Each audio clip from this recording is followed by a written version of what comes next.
শাস্তি আপনাদেরকে শুনিয়ে দেই। যারা এতিম মিসকিনদেরকে খাইতে দেয় না, গলায় ধাক্কা দেয়, তাদের শাস্তি সম্পর্কে আল্লাহ পাক বলেন। কুরআনুল কারীমের ভিতরে বলেছেন, ও আমার বাবাজিরা লক্ষ্য করেন, আল্লাযীনা কাফারু কুত্রিয়াত লাহুম সিয়াবুম মিন নার, আগুন দিয়ে কেটে তাদের তৈরি করে পোশাক, আগুনের পোশাক পরে দেওয়া হবে লোকগুলোকে। আগুনের পোশাক পরে দেওয়ার পর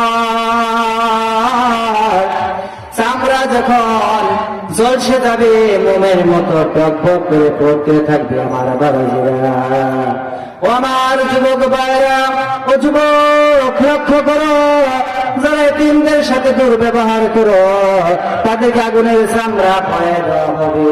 আমার মা বোন যারা আছেন, ভিক্ষুক যখন আপনার বাড়িতে আসে, ভিক্ষা নিতে আসলে অনেকে তাচ্ছল্য করেন, তিরস্কার করেন, তাদের শাস্তি দেওয়া হবে, আগুনের চামড়া